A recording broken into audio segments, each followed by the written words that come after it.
Today's idiom is prices increased across the board. This phrase describes a situation where increases are widespread, affecting all categories or members within a group, not just a few. It means something applies universally.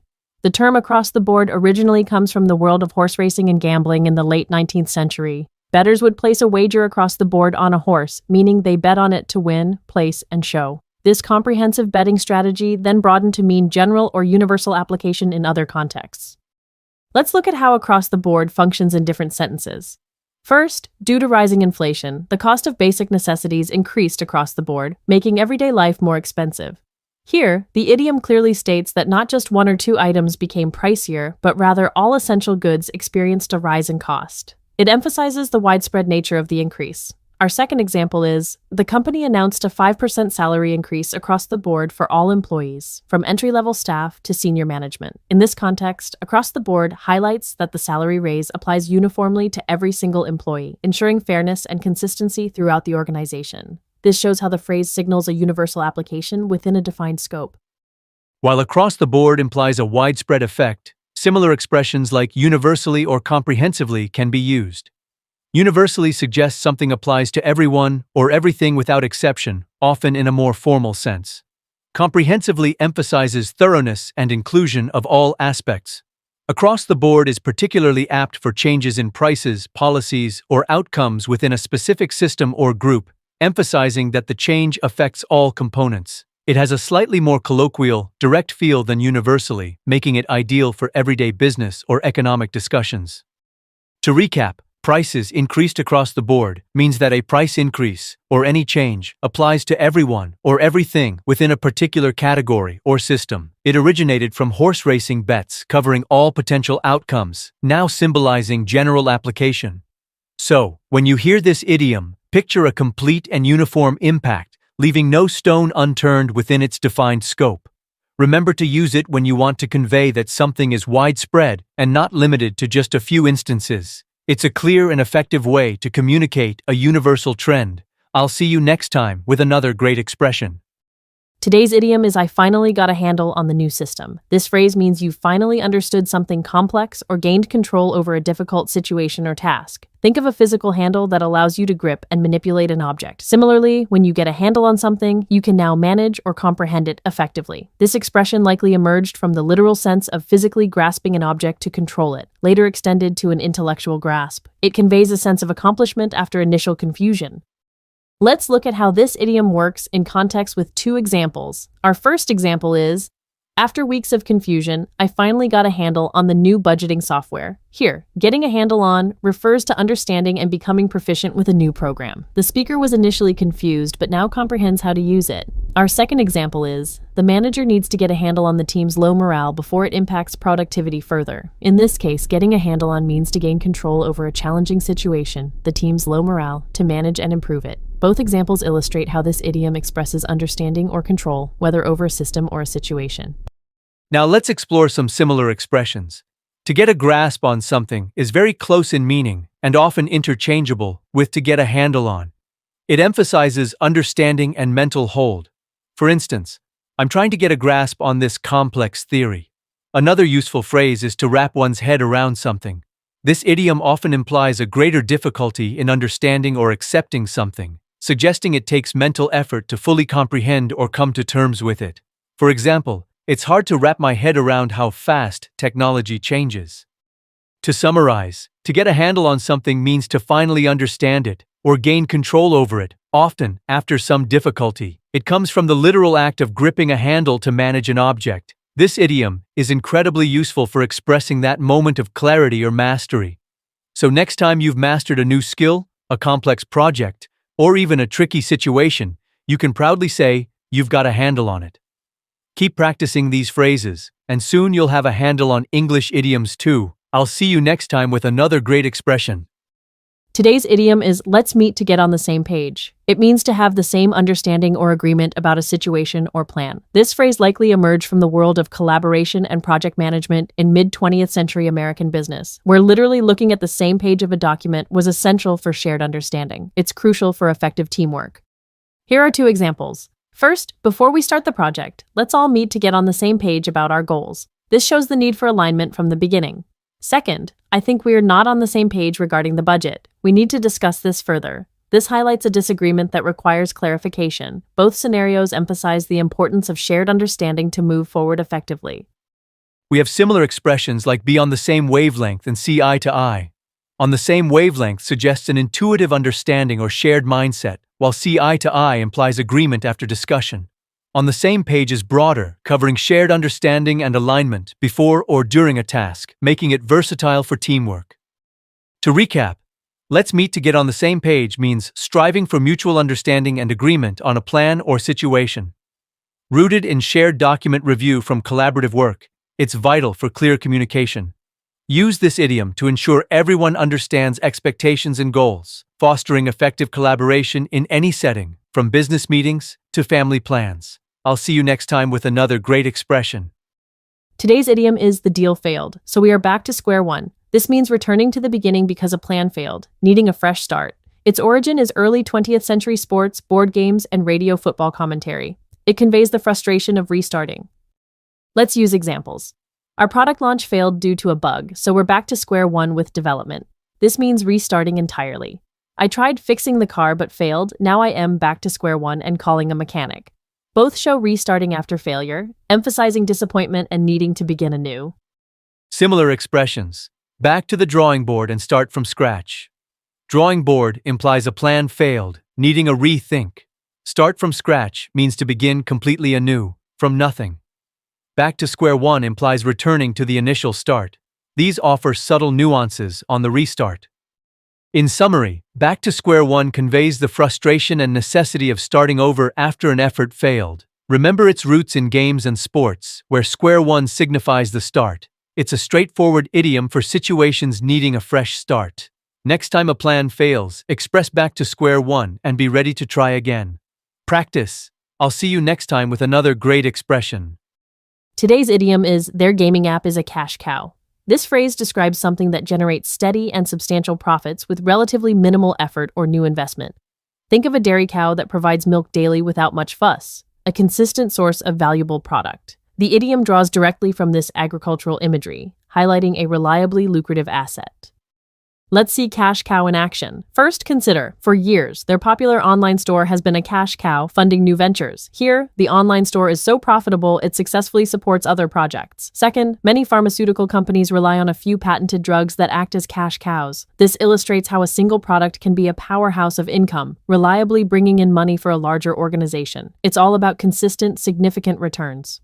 Similar expressions include golden goose and breadwinner.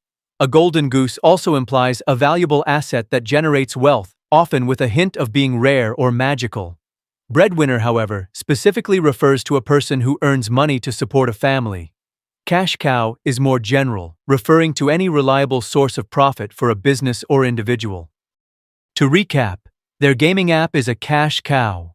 Means the app is a consistently profitable asset requiring minimal new investment. Rooted in agricultural imagery of a dairy cow, it's a vivid way to describe a highly lucrative venture. Next time you encounter a product consistently bringing in big profits, remember this useful idiom. I'll see you next time with another great expression. Today's idiom is his savings went down the drain. This means something valuable was completely wasted or lost, like water disappearing down a pipe. It conveys an irreversible, regrettable loss. The image of a drain vividly symbolizes finality, leaving nothing behind. For example, after investing in that failed startup, all his hard-earned money went down the drain. This shows a complete financial loss. Also, we spent weeks on that project, but when the client pulled out, all our efforts went down the drain. This illustrates wasted effort and time, not just money. Both highlight a total, often disappointing loss. Similar phrases include to throw money away for financial waste and to be a waste of time effort. While went down the drain covers these, it implies a stronger, irreversible total loss, like something vanished forever, often with regret. In summary, his savings went down the drain powerfully conveys the complete and regrettable loss or waste of something valuable. From water literally disappearing, it's perfect for expressing when efforts, resources, or money vanish without a trace. Use it to emphasize irreversible loss. I'll see you next time with another great expression. Today's idiom is, her speech was a tough act to follow. It means her speech was so exceptional, it set a very high standard, making it difficult for anyone following to match. Originating from early 20th century performance arts, particularly vaudeville, a tough act was a brilliant stage performance that challenged the next performer to equal its impact. Consider, after her brilliant presentation, everyone felt it was a tough act to follow. Here, an outstanding presentation set a high bar, making subsequent speakers less impactful. Another example, the lead singer's powerful performance was a tough act to follow for the opening band. The singer's talent created immense pressure. Both illustrate the challenge of succeeding an exceptional predecessor. While a tough act to follow emphasizes succeeding an impressive predecessor, set a high bar focuses on establishing difficult expectations. Leave big shoes to fill describes someone leaving a role after exceptional performance, implying their successor will struggle. Each offers a nuanced way to describe a remarkable impact. To recap, her speech was a tough act to follow describes an exceptional performance, setting a high standard, making it hard for others to compare. From stage acts, it highlights remarkable contributions. Use this idiom to acknowledge truly outstanding achievements and their lasting impact. I'll see you next time with another great expression. Today's idiom is, we need to run the numbers first. It means we must analyze financial data thoroughly before deciding. This phrase stems from 20th century business and finance, where run implies processing data and numbers refer to financial figures. It stresses data-driven decisions. Let's apply this. First, before we approve the new budget, we need to run the numbers first to see if it's feasible. This checks financial viability. Second, I know you're excited about buying that new car, but let's run the numbers first to ensure we can afford payments. Both emphasize careful calculation before action. Similar expressions include do the math for simpler calculations or obvious conclusions, and crunch the numbers for more intensive, detailed analysis of complex data. While run the numbers can be broad, it often suggests a systematic process, making crunch the numbers a closer synonym for thoroughness. Choose based on required detail. In summary, we need to run the numbers first means analyzing all financial data before decisions. It's a pragmatic way to ensure informed, realistic choices in any context. Always verify the numbers. I'll see you next time with another great expression. Today's idiom is the job has a steep learning curve. It describes a situation where a new task or role presents significant challenges at the beginning, requiring substantial effort to master. The concept originates from early 20th century industrial studies, where learning curves visually represented how quickly skills were acquired, with a steep curve indicating initial difficulty. Let's see how we use this. When I started coding, the job had a steep learning curve, but I eventually got the hang of it. This shows initial struggle leading to mastery. Another instance, becoming a surgeon involves a steep learning curve due to the immense knowledge and practical skills required. Both examples illustrate how much effort is needed at the start of a difficult process. Similar phrases include, it's a steep climb, emphasizing effort, or it's a challenging task, a general term for difficulty. Steep learning curve uniquely focuses on the initial knowledge acquisition phase and implies it gets easier after the upfront effort, making it more specific for learning. To recap, the job has a steep learning curve means it's tough to learn at first. Remember its origin from industrial efficiency graphs. Use this idiom to describe any new role or skill that demands considerable initial effort, assuring yourself or others that mastery will come with dedication. It's a very practical expression. I'll see you next time with another great expression. Today's idiom is, this product raised the bar for quality. This means that a product has set a new, higher standard that others in the industry will now have to meet or even surpass. Think of it as elevating expectations for quality, innovation, or performance. The idiom itself comes from the world of sports, specifically track and field events like the high jump or pole vault. When an athlete successfully clears a certain height, the bar is then literally raised to a new, higher level for subsequent attempts, pushing competitors to achieve more. Let's look at how we can use this idiom in practice. First, imagine a technology company releasing an innovative product. You might say, the company's new smartphone truly raised the bar for battery life and camera performance. Here, the smartphone set a new benchmark, making competitors strive for better. Our second example takes us to academia. Her groundbreaking research paper raised the bar for academic excellence in the field of neuroscience. This shows how an individual's work can elevate the standards for an entire discipline. In both cases, the idiom emphasizes a significant improvement that necessitates higher standards for everyone involved, whether in technology or scientific research, pushing progress forward. When you want to convey a similar idea, you could use expressions like set a new standard or break new ground. Set a new standard is very close in meaning to raise the bar, emphasizing the establishment of a higher benchmark.